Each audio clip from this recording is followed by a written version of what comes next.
Bismillahirrahmanirrahim. Assalamualaikum warahmatullahi wabarakatuh. Alhamdulillahirabbil alamin wa bihi nasta'in wa ala umuri dunya waddin. Wassalatu wassalamu ala asyrafil anbiya'i wal mursalin wa ala alihi wa sahbihi ajma'in. Asyhadu an la ilaha illallah wa asyhadu anna Muhammadar Rasulullah. Bagaimana kabarnya teman-teman semua? Semoga selalu dalam keadaan sehat walafiat dan selalu dalam lindungan Allah Subhanahu wa taala. Sebelum kalian menyaksikan video ini hingga akhir, alangkah baiknya kita kenalan terlebih dahulu. Saya Siti Kamelia dari kelas 1C jurusan Manajemen Dakwah dengan nomor induk mahasiswa 1224030109 dengan dosen pengampu Bapak Herman Esos IMAG. Di sini saya akan mencoba menjelaskan mata kuliah Sejarah Peradaban Islam mengenai peradaban Islam di negara Spanyol. Nama sebelum datangnya Islam ke negara Spanyol, Spanyol dikenal dengan nama Iberia atau Al-Andalus, atau juga sering dikenal dengan nama Asbania. Al-Andalus atau Iberia adalah nama dari bagian semenanjung negara Spanyol dan Portugal yang diperintah oleh orang Islam. Al-Andalus tersendiri pun disebut Andalusia. Perkembangan peradaban umat Islam di negara Spanyol sudah mencapai kejayaan yang sangat gemilang. Prestasi-prestasinya pun sudah tidak diragukan lagi, serta sudah maju ke bidang intelektual dan membawa dunia kepada kemajuan yang lebih kompleks lagi. Sejak pertama kali Islam menginjakkan kaki di negara Spanyol hingga jatuhnya kerajaan Islam terakhir di sana, Islam memainkan peranan yang sangat besar. Kurang lebih 7,5 abad yang mana ada 6 periode. Periode pertama tepatnya pada tahun 711 sampai 755 Masehi, Spanyol berada di bawah pemerintahan para wali yang diangkat oleh Khalifah Bani Umayyah yang berpusat di Damaskus. Pada periode ini, stabilitas politik Spanyol masih belum tercapai secara sempurna. Selanjutnya, periode kedua pada tahun 755 sampai 912 Masehi. Pada periode ini, umat Islam di negara Spanyol mulai mengalami kemajuan dalam bidang politik. Selanjutnya, pada periode ketiga pada tahun 912 sampai 1013 Masehi, pada periode ini umat Islam mencapai puncak kemajuan dan kejayaan, yaitu kejayaan Daulah Abbasiyah di Baghdad.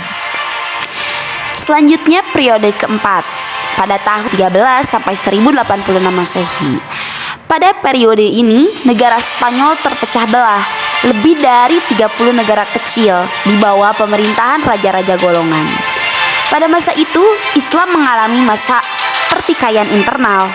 Ironisnya, ketika terjadi perang saudara, ada pihak yang meminta bantuan kepada raja-raja Kristen.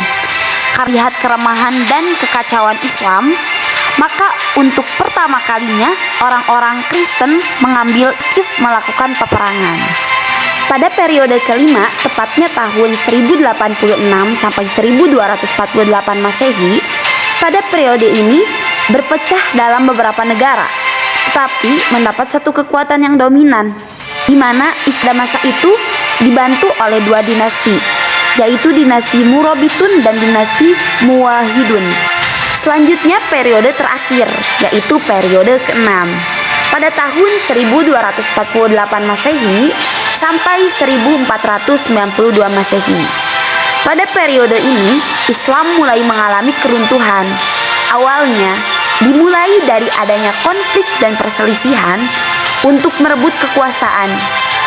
Terdapat pula persekongkolan antara Kristen untuk merebut kekuasaan sehingga lemah.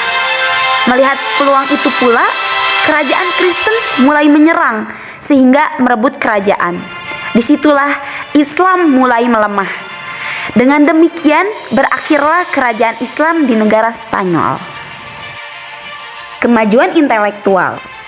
Negara Spanyol yang subur sehingga mendatangkan hasil perekonomian yang tinggi dan melahirkan pemikiran-pemikiran yang sangat luar biasa.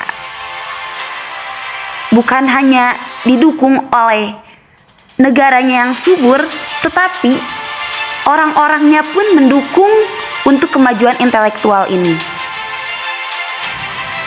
Selain itu juga ada faktor-faktor pendukung kemajuan di negara Spanyol. Yang pertama, ada penguasa yang kuat dan berwibawa. Ketika kita memiliki penguasa yang kuat dan berwibawa, otomatis masyarakatnya akan terhipnotis. Karena penguasa yang adil, dia akan berwibawa. Kemudian yang kedua ada toleransi beragama.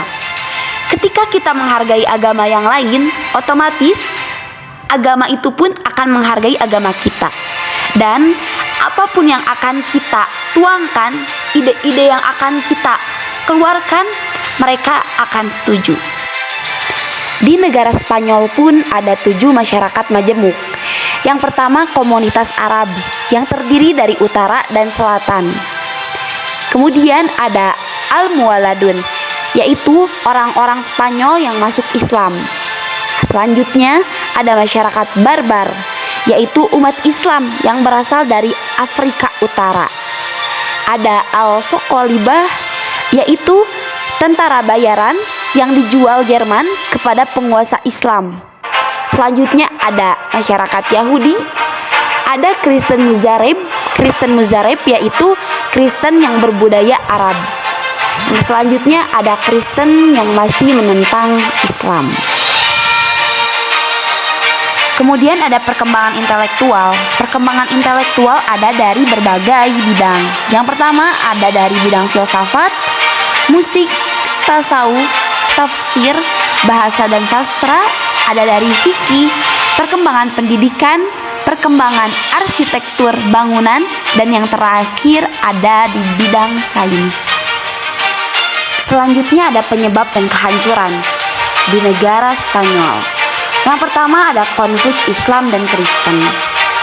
Para penguasa Muslim tidak melakukan Islamisasi secara sempurna.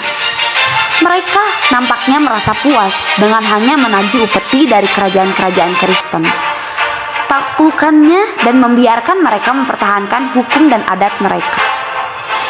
Termasuk posisi hierarki tradisional pun syarat tidak melakukan perlawanan bersenjata. Namun, kehadiran Arab Islam telah memperkuat rasa kebangsaan orang-orang Spanyol Kristen. Hal itu menyebabkan kehidupan negara Islam di Spanyol tidak pernah berhenti dari pertentangan antara Islam dan Kristen. Yang kedua, tidak adanya ideologi pemersatu. Pada dasarnya, para mu'alaf semestinya diperlakukan sama sebagai orang Islam yang sederajat. Namun, di negara Spanyol, sebagaimana politik yang dijalankan Bani Umayyah di Damaskus, orang Arab tidak pernah mau menerima orang Islam pribumi. Setidaknya ketika itu pada abad ke-10 Masehi, mereka masih memberikan istilah ibad dan mualadun kepada para mu'alaf, yang merupakan suatu ungkapan yang merendahkan. Konsekuensinya, kelompok-kelompok etnis non-Arab yang ada sering menggerogoti dan merusak perdamaian, yang pada akhirnya mendatangkan dampak besar terhadap sosioekonomi negara tersebut. Yang ketiga, kesulitan ekonomi. Ketika itu para penguasa membangun kota dan mengembangkan ilmu pengetahuan dengan amat serius, sehingga mereka lalai membina perekonomian. Padahal logikanya, peradaban kuat tanpa ditopangi dengan ekonomi yang mapan dapat dipastikan akan hancur. Terbukti dengan timbulnya kesulitan ekonomi yang memberat dan mempengaruhi kondisi politik dan militer penguasaan Islam di negara Spanyol. Penyebab selanjutnya yaitu tidak jelasnya sistem peralihan kekuasaan. Penyebab yang terakhir yaitu keterpencilan. Ketika negara Spanyol Islam diakui nampak terpisah dan terpencil dari dunia Islam, yang berpusat di timur, ia tuh selalu berjuang sendiri tanpa mendapatkan bantuan kecuali dari Afrika Utara. Ketika Islam Spanyol mendapat serangan, bantuan dari wilayah lain pun tidak bisa segera datang. Akibatnya, ketika Kristen bangkit, tidak ada kekuatan alternatif yang mampu membendung serangan mereka. Karena keterpencilannya itu, aksesnya sulit untuk dijangkau. Baik, cukup sekian penjelasan yang bisa saya sampaikan. Mohon maaf atas segala kesalahannya. Wassalamualaikum warahmatullahi wabarakatuh.